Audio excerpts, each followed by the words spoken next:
충전을 하고 2세트면 내가 저장을 받으면 되겠다. 오케이. 그 다음 갑시다. 아, 오오오오오오오 좋은데요? 소리도 잘 들려. 좋았어. 자, 그 다음 해볼 거는 1.3.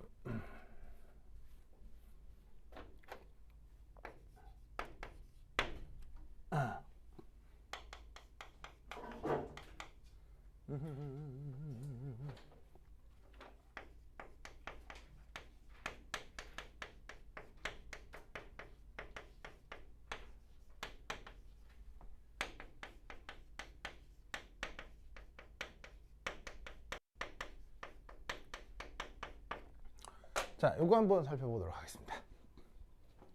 증기압하고 온도 사이에 함수 관계가 있을 수 있는데 이게 어떤 상황인지 이제 물리학적 혹은 연력학적 분석을 조금 해보도록 하겠어요.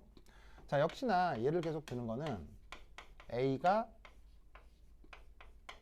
기체가 되는 이 상황을 생각을 할 건데 우선 첫 번째 1 연력학적 분석.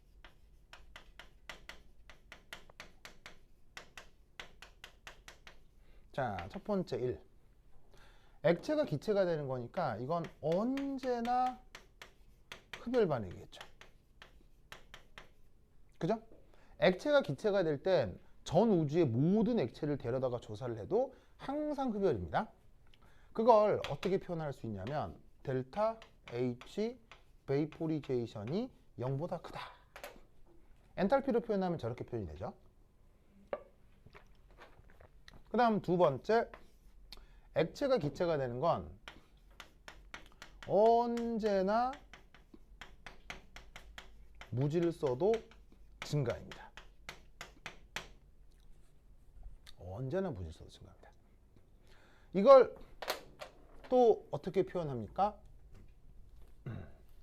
이 변화 과정, 이 베이퍼리제이션 과정의 엔트로피 변화가 0보다 크다.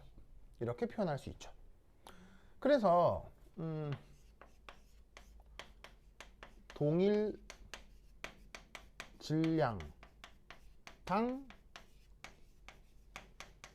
엔트로피를 비교하면 당연히 기체, 액체, 고체 중 어디가 엔트로피가 더 크고 엔트로피가 더 작습니까? 바로 무조건 이렇게 되죠.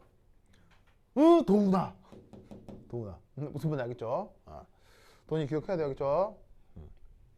그래서 이때 액체가 기체가 된 증발 과정에 대해서는 흡열 과정이고 무질서도가 증가한다 라고 생각을 할 수 있는데 이때 연력학 제2법칙을 이용하면 이 온도하고 증기압 사이 함수 관계를 유도할 수 있어요.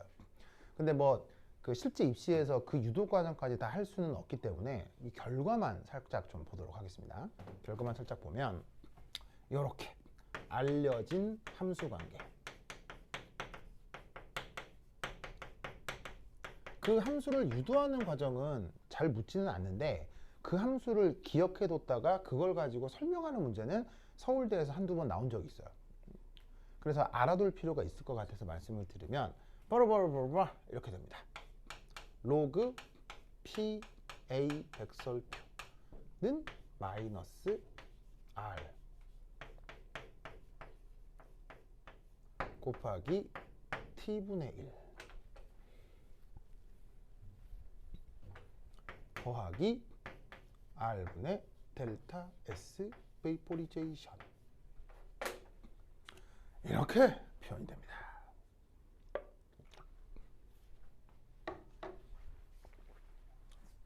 그래서 이 수식을 외워놓기를 조금 이제 추천을 드리거든요. 왜냐하면 수식을 직접 활용해서 계산까지 해라 그런 건 안 나오는데 이거와 관련된 정성적인 설명을 하라는 문제는 나올 수 있어요. 그래서 요건 좀 알아두시면 좋은데 여기서 이제 어떤 성격들이 있는지 하나하나 살펴봅시다. 우선 흡열 반응이어서 엔탈피 변화가 양수죠. 요게 양수란 말이에요. 그럼 어떻게 되냐면 여기서 여기까지가 이건 무조건 플러스인데 앞에 뭐가 붙어 있냐면 마이너스가 붙어 있고요. 그 다음에 엔트로피는 증가하는 과정이니까 요거 전체는 또한 항상 양수가 되겠죠. 그럼 여기서 우리가 하나 알 수 있는 건 첫 번째 1, 저 증기압은 무조건 증가합니다. 뭐 할 때? 온도가 증가할 때. 자, 분수로 온도가 지금 표현이 되는데 온도가 증가하게 되면 분수는 감소하겠지만 앞에 마이너스가 붙어 있어서 증가함수 안에 알맹이가 증가할 수 있다는 얘기예요. 그래서 함수의 속성을 요거 ln이라고 쓰는 건 자연 로그 그걸 얘기하는 거고요. 그래서 함수의 속성을 생각을 하면 증가함을 생각을 하면 이 경우 온도가 증가하면 증기압이 커집니다. 그러면서 앞서 뭐라고 얘기를 했었냐면 순물질의 액체에서 온도가 증가할 때 무조건 증기압이 증가하는 건 서로서로 필요충분 조건이라는 얘기를 했었죠. 그 필요충분 조건을 설명해 주는 수식이 바로 이게 되는 겁니다. 아시겠죠? 그래서 이때 얘를 가지고 함수 관계를 표현하면 이렇게 표현할 수 있습니다. 바로 짜잔, Y축을 순물질의 증기압, 그리고 X축을 온도로 잡아주면, 자, 온도가 커질 때 증기압이 커지죠? 그럼 이제 이 함수에 대해서 예를 들어서 수학 시간에 이 함수가 나왔다라고 하면 한 번 미분하고 두 번 미분해서 나오는 그 1차 도함수, 2차 도함수의 뭐 변화율 이런 거 보면 그림을 그릴 수 있잖아요. 그래서 쟤를 가지고 그림을 그리면 어떻게 된다? 슉 이렇게 된답니다. 자, 저렇게 되는 초월함수로 나타납니다. 함수가. 자, 여기 이제 어떻게 되냐면 이게 온도가 0이잖아요. 0이면 이게 무한대가 되죠. 그럼 이게 무한대가 된다는 얘기는 얘가 0으로 수렴한다는 얘기입니다. 근데 실제로 온도가 0켈빈인 것도 측정할 수는 없고요. 증기압이 0인 것도 측정할 수는 없죠. 증기압이 없음을 측정하시오. 그거 어떻게 하라는 얘기야. 그러니까 사실은 이게 명확하게 함수가 나타나는 게 실험 측정 값이 나타난다는 게 아니라 이게 수렴할 거라고 예상을 하는 거지. 그래서 이제 0,0에서 이렇게 쭉 증가하는 이런 상황일 거다. 되죠? 이때 또 하나 기억할 끝. 증기압 1atm.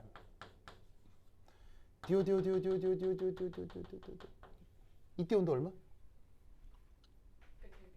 바로 TB 백설표. 이건 아까 무슨 온도라고 했었죠? 바로 정상 끓는 점이라고 했었죠?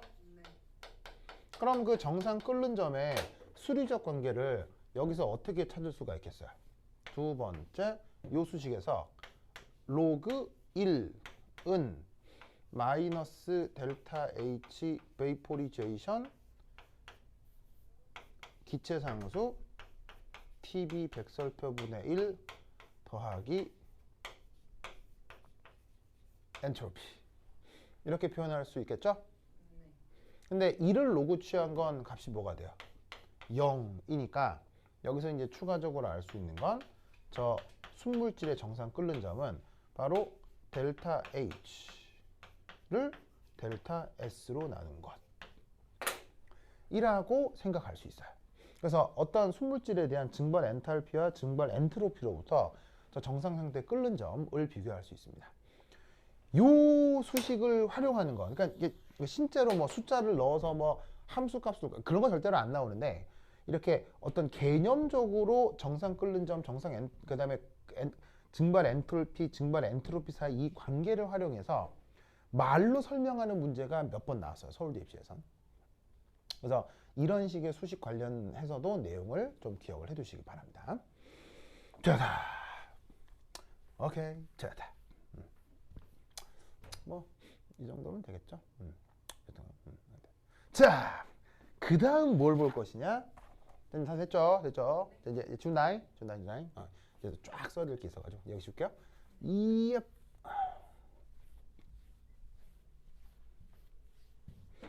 자, 그다음 1.4.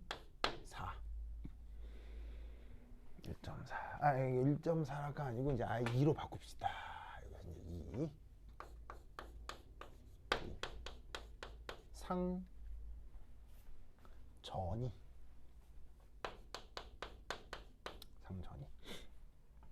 얘를 이제 영어 표현으로 쓰면 phase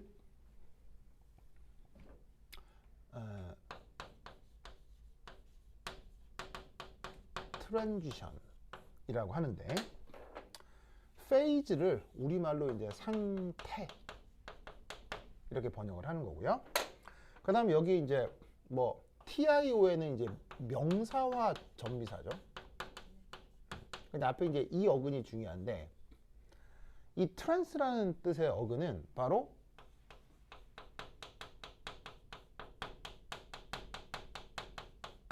왔다리 갔다리 할 때 사용하는 어근이 바로 트랜스입니다. 그래서 왜 성이 왔다 갔다, 성이 왔다 갔다, 트랜스젠더라는 표현을 쓰죠. 그렇죠? 운송수단도 있죠. 트랜스포테이션 이런 것도 있죠. 형태가 왔다 갔다, 트랜스포머. 예. 그 왜냐면 옵티머스 프라임과 메가트론의 관계, 메가트럭의 관계, 바로 형태가 왔다 갔다 하는 거. 그래서 그럴 외계인을 트랜스포머라고 하죠. 그래서 실제로 영어 단어에 이제 트랜스라는 말이 들어가는 게 되게 많습니다. 의미는 왔다 갔다 할 때. 그러면 이 말은 페이즈가 상태니까 우리가 평소에 잘 알고 있는 기체, 액체, 고체가 왔다 갔다 하는 그런 모든 현상들을 뭐라고 표현한다? 상전이라 한다, 이런 말이죠. 그러면 그 상전이가 어떻게 표현되느냐를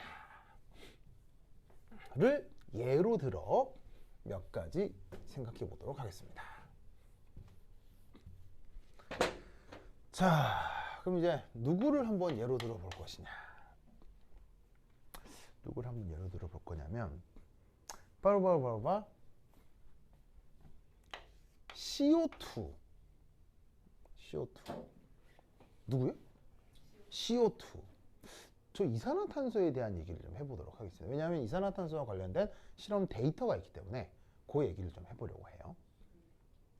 자, 그럼 이 상전이와 관련해서 이걸 할 수 있는 실험 장치, 이걸 한번 살펴보도록 하겠습니다. 실험 장치. 자, 이제 실험 장치는 어떻게 되느냐?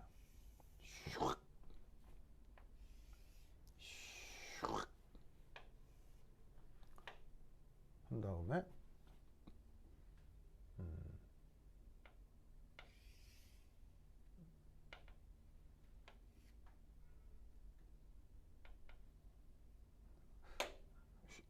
하고 다시 또 슉 해서 짠.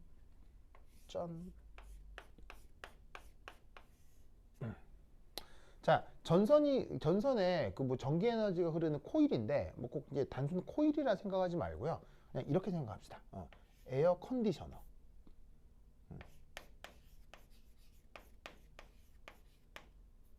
템퍼러처 조절. 그래서 얘를 이용해서 온도를 올릴 수도 있고 낮출 수도 있고, 그래서 그때 온도를 T라고 하겠습니다.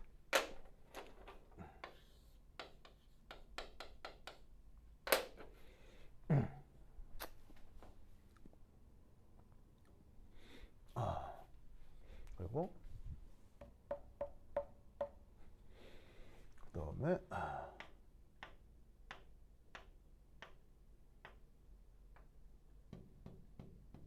여기서 짜잔. 자, 이렇게 격벽이 있는 걸로 보아 이런 실험기구를 우리가 뭐라고 부르냐면 피스톤이라고 하죠.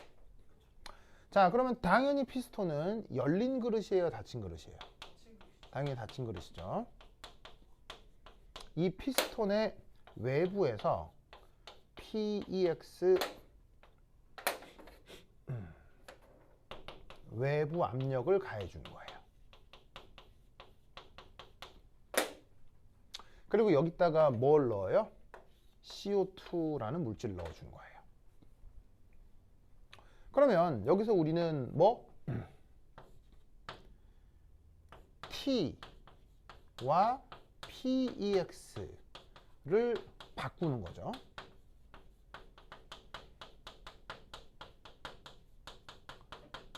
그러면서 저 피스톤 내부의 상태 변화를 관찰하는 거예요. 즉 압력을 더 높일 수도 있고 낮출 수도 있고 온도를 올릴 수도 있고 낮출 수도 있고, 그래서 온도도 변화시키고 압력도 변화시켜 가면서 이 안에 넣어놓은 물질이 기체냐 액체냐 고체냐를 계속 육안으로 확인을 하는 거예요. 그러면 이럴 때 처음 피스톤의 위치를 A, 그 다음에 집어넣었을 때를 B, C, D, E, F라고 한번 해보고, 이제 이점이 조상전이의 실험 결과를 한번 살펴보도록 하겠습니다. 그러면 진짜로 여기다가 이산화탄소 넣고 피스톤 준비해서 압력 변화시키고 온도 변화시켰을 때 여기서 어떤 결과가 나타나느냐, 그 결과는 이겁니다.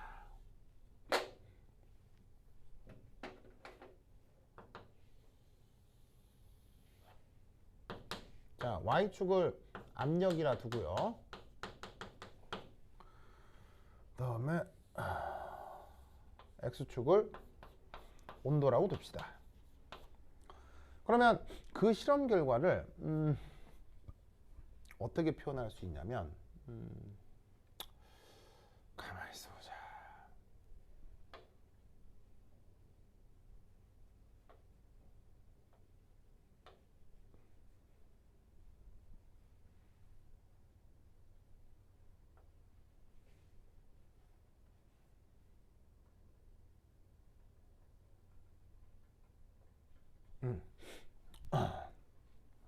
자, 우선 첫 번째, 여기가 처음 A입니다.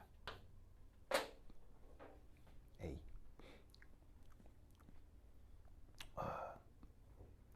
보이세요?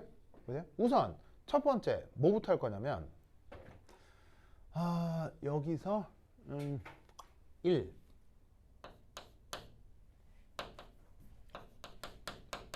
온도를 우선 20도씨로 고정해 보겠습니다.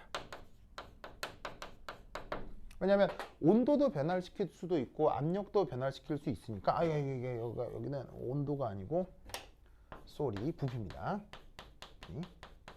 그리고 부피 중에서 얘를 몰 부피라고 합시다. 그래서 밑에 M이 있는 것은 1몰 기준입니다.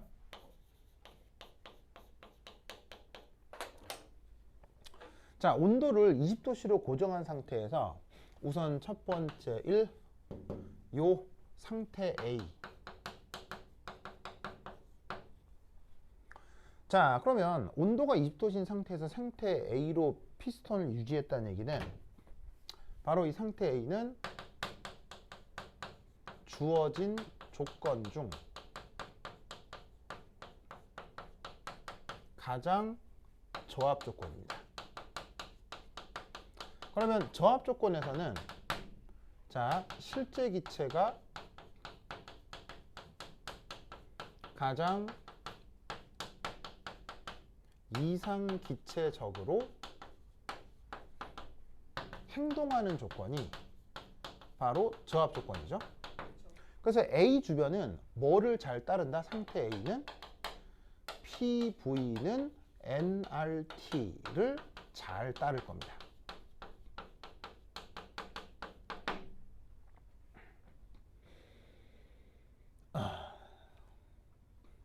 그래서 이산화탄소 기체가 아주 저압 조건에서 PV는 nRT를 잘 따르고 있는 어떤 상황을 요 A라고 해보죠. 그래서 그 근처 주변의 실험 데이터는 예를 들어서 뭐 이렇게 되는 어떤 상황의 일부가 요 A점일 겁니다. 그러다가 이 상태 B입니다. 피스톤을 밀어 넣어서 여기. 그러면 피스톤을 밀어 넣었기 때문에 얘는 드디어 고압 조건으로 들어섭니다.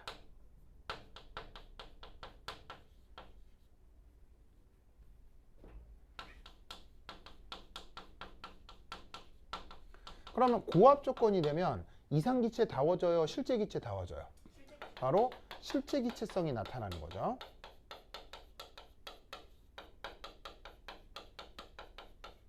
실제기체 성격이 나타난다는 얘기는 PV인 NRT를 만족한다, 잘 못한다? 잘 못하게 된다는 얘기죠.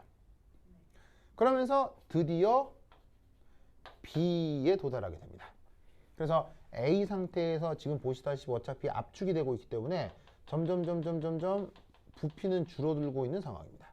그런데 뭐 실제 기체성이 나타나건 이상 기체성이 나타난 건 여하튼 고압 조건에서 기체의 부피는 계속 줄어들 수밖에 없죠. 그게 지금 A에서 B를 거쳐 나타나고 있는 상황입니다. 그러다가 이제 드디어 피스톤이 C까지 도달했습니다. C. 그 C의 상황이 바로 여기라고 합시다.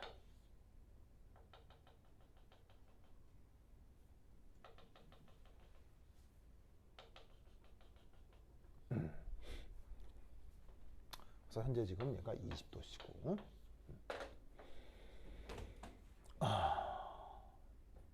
그러면 놀랍게도 자, 이거 찍을게요. 네. 찍을게요.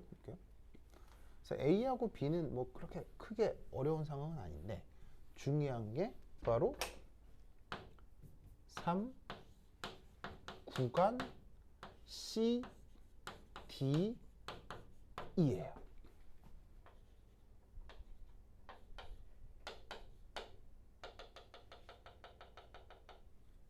그래서 피스톤이 쭉 집어넣어서 C에 도달해서 DE로 피스톤이 이렇게 움직이는 이 구간에서 놀랍게도 20도씨 이산화탄소에선 여기 압력이 60기압이 됩니다. 그리고 재밌는 건 CDE 구간에서는 일정 압력 조건에서 어떻게 되느냐? 바로 일정 압력 조건에서 부피가 감소하는 일이 벌어지죠. 그럼 이 경우 왜 압력이 일정한데 부피가 감소하고 있는 걸까요? 이게 생각해보면 되게 묘한 건데 이상기체가 됐건 실제기체가 됐건 압력을 주면 부피는 어떻게 돼야 돼요? 압력을 주면 무조건 부피는 적어도 기체는 줄어들게 돼 있죠? 네. 물론 다른 상태도 마찬가지고. 그래서 내가 부여잡고 있는 외부 압력이 1기압, 2기압, 뭐 10기압, 20기압 압력을 줄수록 피스톤이 안으로 들어가는 건 맞는데 놀라우게도 60기압, 그거 잘 봐. 40기압, 50기압, 60기압 다 좋은데 59기압에서 60기압이 되자마자 힘을 더 주지도 않았는데 피스톤이 안으로 쑥 들어간다는 얘기인 거예요. 무슨 뜻인지 아시겠죠? 그러면 이때 우리는 이런 실험 결과로부터 뭐를 알 수 있다? 기체가 액체로 상태 변화를 하고 있는 것이구나 라고 생각할 수가 있다는 얘기죠. 아시겠죠? 그렇다면 이때 첫 번째 상태 C의 모습을 그림으로 그리자면 이렇게 되는 거예요. 상태 C는 예를 들어서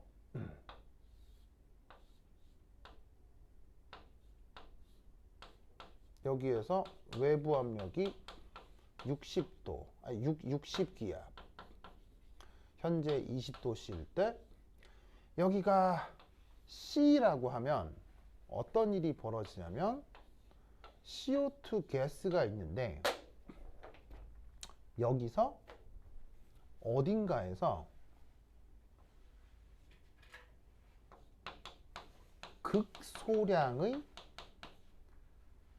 CO2 리퀴드가 생성되고 있는 상황이 그게 바로 상태 C인 거예요. 무슨 뜻인지 아시겠죠? 그래서 이 상태 C에서는 바로 액화가 시작되고 있는 상황인 거죠. 그게 상태 C예요.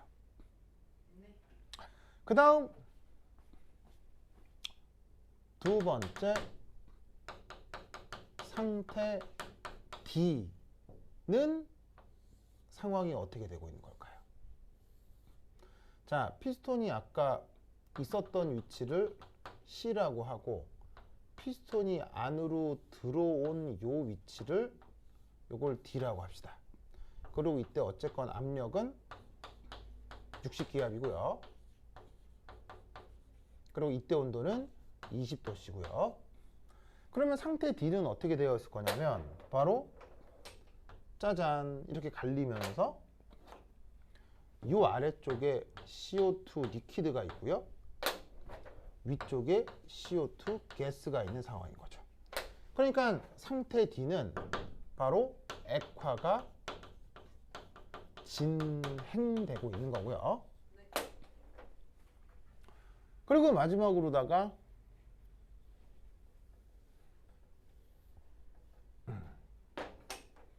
세 번째 상태 CDE는 어떻게 될 거냐면 자, 피스톤이 이제 안으로 이제 충분히 들어왔어요. 그래서 60기압 맞는데 이 위치가 E인 거야. 여기가 D였고 여기가 C 위치라고 할 때 그러면 이 위치는 어떤 상황이냐면 뽀로뽀로뽀로뽀 CO2 리퀴드가 대부분이고 이런 곳에 CO2 가스가 극소량 있을락말락한 상황. 즉 어떤 상황이다? 액화가 거의 완결되고 있는 상황이다 이런 말이에요. 그러니까 피스톤을 집어넣을수록 CO2 가스의 양은 점점 줄어들고요. 피스톤을 집어넣을수록 CO2 리퀴드는 점 늘어나는 그 변화가 여기 CDE에서 발생하고 있는 거예요. 아시겠죠? 그래서 그런 변화를 실험 데이터로 표현한 게 이 글입니다. 그렇다면 여기서 퀴즈 20도씨에서 CO2의 증기압은 얼마죠? 20도씨에서 CO2의 증기압은? 증기압은 얼마죠?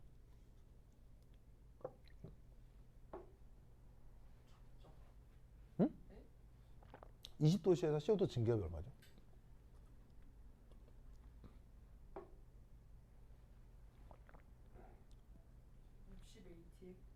바로 60기압입니다. 자, 증기압의 정의가 어떻게 되죠? 증기압 정의. 증기압의 정의. 무슨 그릇? 무슨 그릇? 닫힌 그릇. 닫힌 그릇. 무슨 존? 무슨 존? 무슨 존이요? 무슨 존? 닫힌 그릇 안에서 무슨 존? 상경계 아니었어요? 공존. 아 공전이요. 당연히 상경계 알겠죠? 그때 기체상 부분압이 뭐라고요? 그게 증기압. 증기압. 그래서 지금 이 앞에 그려놓은 이 실험 장치 있죠? 요거. 네. 이게 아까는 뭐라고 했었냐면 온도하고 압력을 바꾸면서 피스톤 내부 상태를 관찰한다고 했는데 그 상태 관찰과 함께 동시에 뭘 할 수 있냐면 지금 이 실험 장비는 뭐다?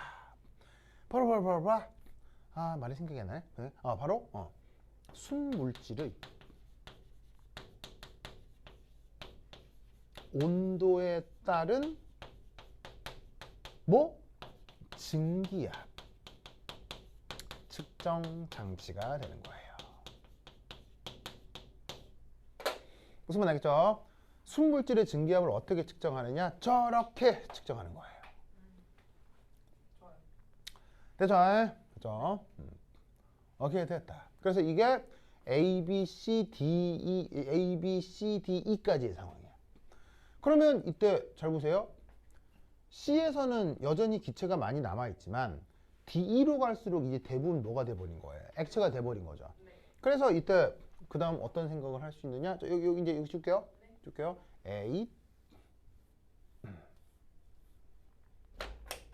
네 번째 구간 EF. 그 F가 어디냐? 이게 F야.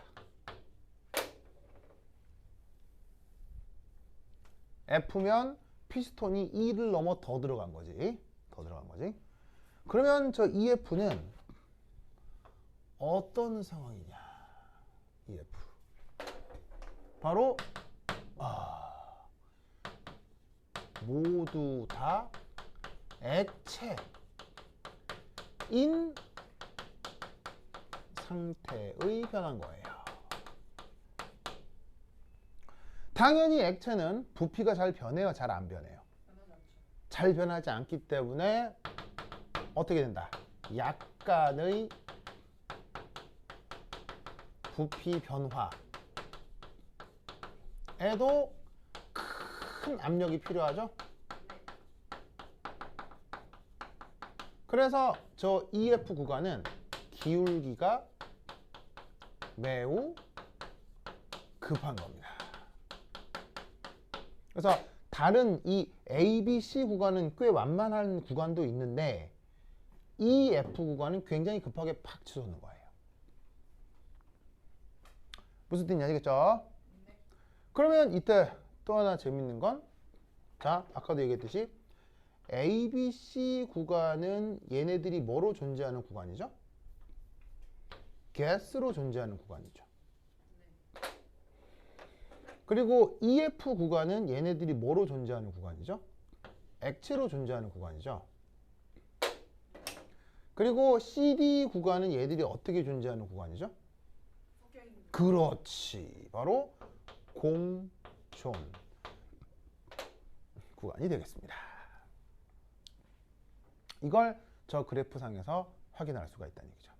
그래서 PV 그래프에서 이렇게 압력이 일정한 상태에서 부피가 변하는 구간이 나타난다면 이건 뭘 뜻하는 거겠어요? 바로 그 액체하고 기체 사이에 상태 변화가 일어나는 그 공존 구간이다라는 걸 알아두시면 됩니다. 됐죠? 자, 그러면 여기서 온도를 처음에 20도씨라고 했는데 꼭 20도씨라고 할 필요가 없죠. 온도는 다양하게 바꿀 수 있잖아요. 더 높일 수도 있고 낮출 수도 있고. 그러면 어떻게 되느냐? 여기 줄게요. 네. 줄게요. A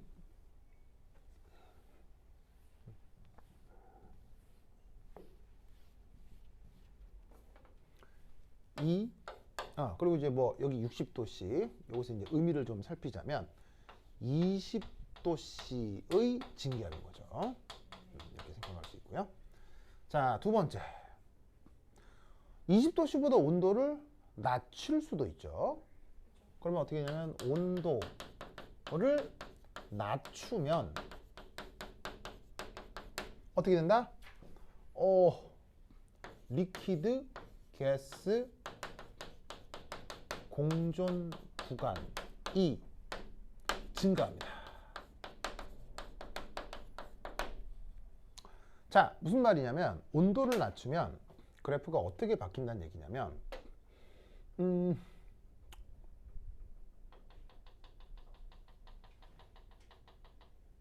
그래서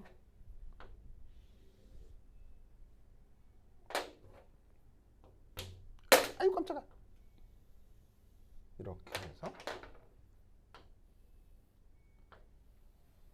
이렇게 된다는 얘기예요. 이 상황이 어떤 상황이냐? 더 저온 조건일 때를 뜻합니다. 20도씨보다 더 낮을 때.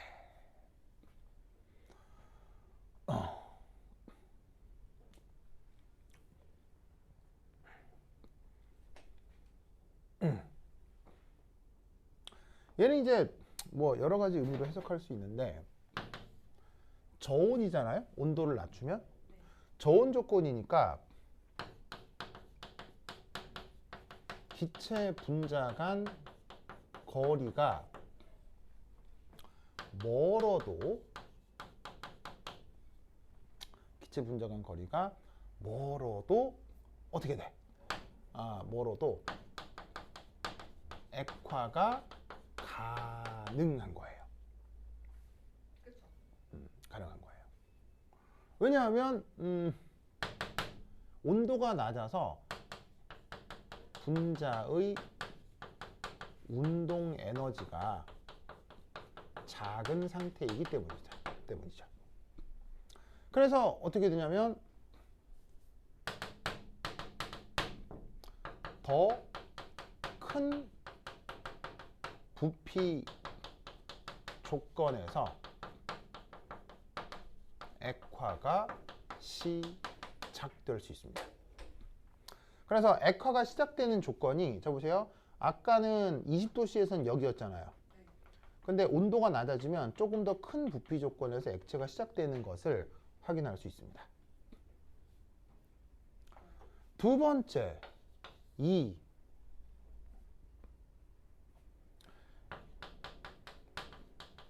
액체가 된 후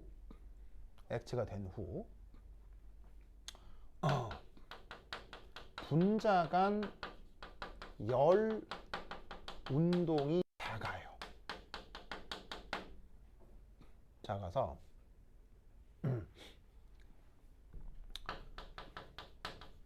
액체의 밀도가 커집니다. 그럼 이 말은 무슨 말이냐면 액화 완결 직후 부피가 감소한다는 뜻입니다. 그래서 액화가 완결된 점이 여기잖아요. 근데 온도가 낮아지면 액화가 완결됐을 때 부피가 이렇게 살짝 감소할 수 있다는 얘기예요. 아시겠죠? 그러다 보면 1하고 2를 연결을 하면 온도가 낮으면 공존을 할 수 있는 구간이 이렇게 약간 벌어진다는 얘기예요. 무슨 말 알겠죠? 그러면 역으로 3. 온도를 올리면 이런 식의 액화 구간이 늘어난다는 얘기예요? 줄어든다는 얘기예요? 오히려 온도를 올리면 이때는 줄어든다는 얘기죠. 그러면 그래프가 어떻게 바뀔 수 있냐면 바로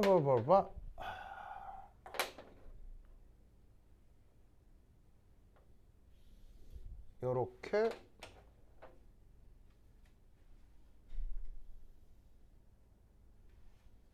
아이 깜짝이야. 요렇게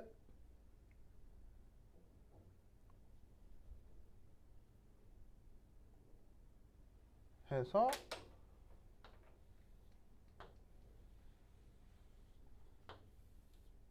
요렇게 그림이 바뀔 수 있어요. 이쪽은 더 고온 조건이고요.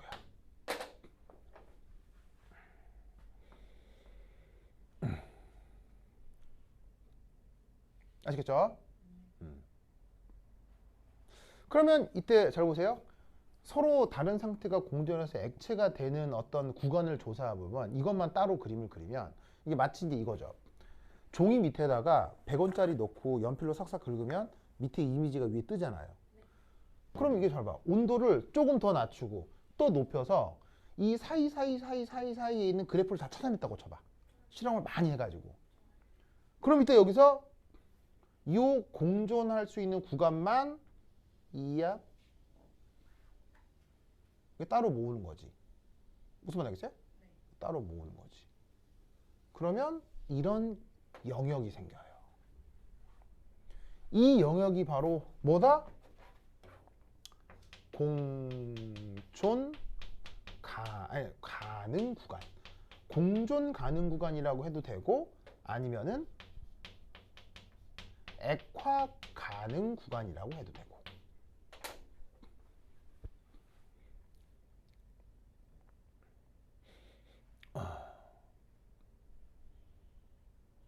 그럼 이때 어떤 일이 벌어지느냐? 바로 봐. 짜잔. 어떤 극대점이 나타날 수 있는데, 왜 극대점이 나타나냐면요, 온도가 낮아지면 점점 구간이 벌어지고요, 온도가 낮으면 구간이 좁아지기 때문에 어느 선이 되면 구간이 0이 되는 경우가 있을 수가 있다는 얘기죠. 그러면 어떻게 된다? 자, 이거 줄게요. 이거 줄게요.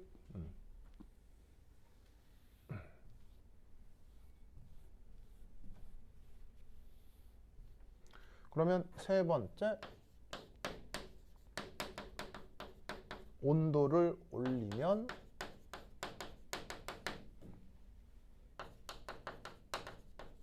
액화 구간이 감소한다고 했었는데, 첫 번째 일,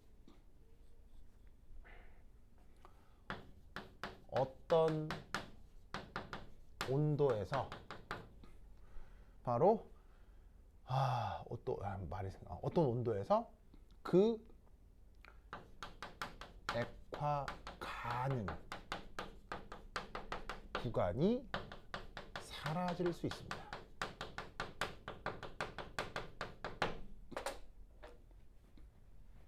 그게 기하학적으로는 극대점을 이루겠죠. 그러면 그때의 실험 결과를 살피면, 짜잔, 이렇게 되고 이 위쪽에서 어떤 데이터가 나타나긴 하겠죠. 알겠죠? 그럼 이때 잘 보세요. 기체였죠. 공존했죠. 그리고 액체가 나타나는 거죠. 이게 우리의 알고 있는 상식이죠. 그런데 기체였죠. 근데 이 극대점에서 잘 봐요. 어떤 온도에서 액화 가능한 구간이 사라질 수 있다고 했잖아요. 그럼 액화 가능한 구간이 사라진다는 얘기는 뭐가 사라진다는 얘기예요? 액화 가능한 공존이 사라졌다는 얘기는 액체가 사라진다. 아니, 공존하지 않는다는 거 아니에요. 공존이 사라졌다는 얘기는 뭐가 사라졌다는 얘기예요? 저 증기압. 아, 공존의 객관적 표현이 뭐예요? 공존의 객관적 표현. 표현. 이 뭐라고 했어요? 상경계? 상경계. 상경계가 있는 게 공존의 증거라고 했죠. 그쵸? 그런데 액화 가능 구간은 공존 가능 구간이잖아요. 공존 가능 구간이 사라졌다는 얘기는 뭐가 사라진다는 얘기예요? 상경계. 그렇지.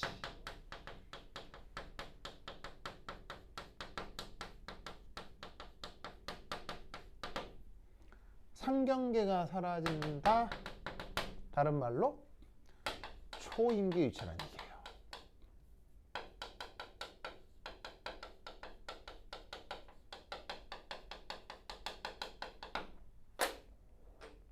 어디서?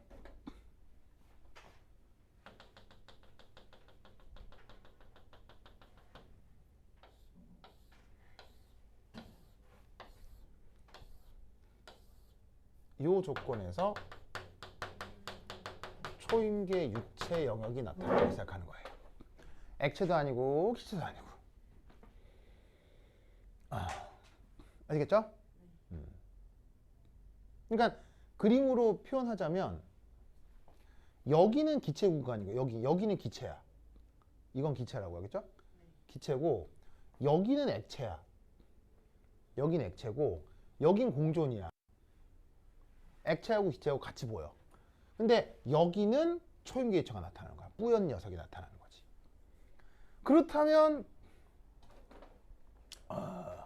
그렇다면 이때 임계 온도 Tc, 임계 압력 PC를 알 수 있게 된다는 얘기예요. 어떻게 알 수 있느냐? 바로 이때 온도가 31.04도씨고요. 그 다음에 저 극대점에서의 압력이 이게 72기압인가요? 72기압이었을 거야. 내 기억에. 72 atm. 그러면 여기에서 이 실험 데이터로부터 임계 온도하고 임계 압력을 알 수 있겠나요? 바로 임계 온도라는 게 뿌연 초임계 유체가 나타나기 시작하는 온도가 임계 온도잖아요. 주어져 있는 얘가 임계 온도 Tc예요. 그리고 그 임계 온도에서 초임계 유체가 나타나는 가장 저압, 가장 덜 뿌연 상태가 나타나는 압력 72기압이 이게 바로 임계 압력 PC가 되는 거죠. 그래서 실험을 여기에 있는 이런 장치로 실험을 해서 이런 데이터를 얻으면 그 물질의 여러 가지 정보를 얻어낼 수 있다는 얘기입니다. 아시겠죠? 그렇죠? 그래서 이 그래프의 의미는 이겁니다. 근데 이 그래프의 의미를 잘 모르는 사람들이 있는데 요거를 잘 아셔야 상평형도 페이즈 다이어그램이라고 하는 게 어떻게 구성되는 건지를 조금 더 명확히 알 수 있어요. 아시겠죠?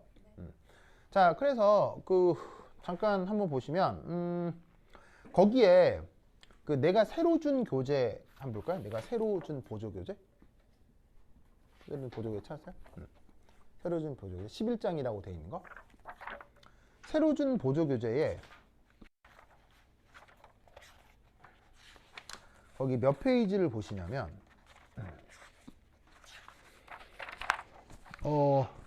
43페이지 그림 15.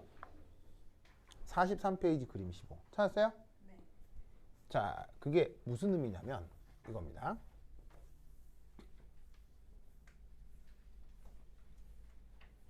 자, 뭐 설명을 위해서 제가 칠판 하나 그릴 텐데, 자, 요거 이해했죠? 그럼 요 관련해서 이제 퀴즈.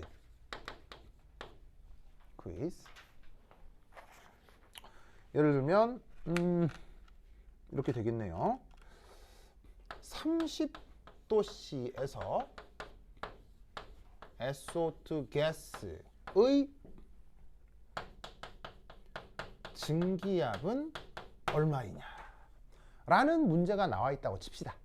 아니 뭐 가스라는 말을 쓸 필요도 없어요. 그냥 하여튼 30도씨에서 이 SO2라는 녀석의 증기압은 얼마냐 라고 물었을 때 나와 있는 데이터가 만약 해서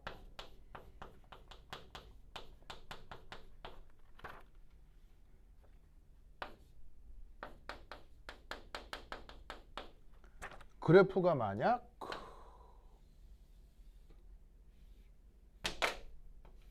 이런 그래프가 나와 있다. 그리고 이때 이 그래프가 여기서 압력이 4.5기압이다. 이런 그래프가 있다고 쳐보자. 무슨 말 알겠어요? 그게 지금 내가 새로 드린 교재 43페이지 그림 15에 나와 있는 건데, 뭐 교재가 없으면 이 그림을 바로 보면 되는 거죠. 그러니까 이런 실험 데이터를 주고 이걸로부터 30도씨에서 SO2의 증기압, 그리고 이 실험 데이터는 온도는 30도씨에서 측정되게 맞습니다. 그렇다면 이 그래프로부터 SO2의 증기압이 얼마라는 걸 알 수 있어요? 바로 이거. 자, 뭔 말을 하자는 거냐면 지금 제가 설명드린 그림은 누가 X축에 있고 누가 Y축에 있어요? PV가 이게 Y축에 있고 X축에 있잖아요. 근데 사람에 따라서 이 그래프를 어떻게 이합 얘를 어떻게 해야 되지? 얘를 이합 이렇게 이런 무슨 대칭이라고 하더라? 이거 y 이퀄 x에 대해 대칭하는 거잖아. 이거 무슨 대칭이지 이런 거? 선대칭. 이게 그러니까 얘를 그림을 이렇게 그렸던 걸 고스란히 a 이렇게 아파 이렇게 그리면 상황은 똑같은데 영 다른 의미의 그림이 나타날 수 있다고요. 하지만 여기서 뭐가 나타났다는 거예요? 상변화가 일어났다는 거예요. 그러면 이제 의미상으로는 이렇게 생각하면 되는 거지. 이 조건에서는 무슨 상태로 존재했다가 기체로 존재했다가 여기서는 뭐로 존재했다가 액체로 존재하고 여기서는 공천. 아시겠죠? 그 의미를 여기서 찾아주면 되는 거예요. 그래서 이 그래프의 의미를 알면 상도표를 조금 더 이제 정확한 의미로 해석을 할 수가 있습니다. 그리고 다시 한번 얘기하지만 이 모든 실험 데이터는 무슨 그릇에서 측정된 거? 닫힌 그. 닫힌 그릇. 알겠죠? 이것을 명심해 주시기 바랍니다. 오케이, 됐다. 그러면 한 10분 쉬었다 하도록 하겠습니다. 화장실 갔다 오세요. 좋았어. 이제 충분히 충전이 되었겠지. 사실 응.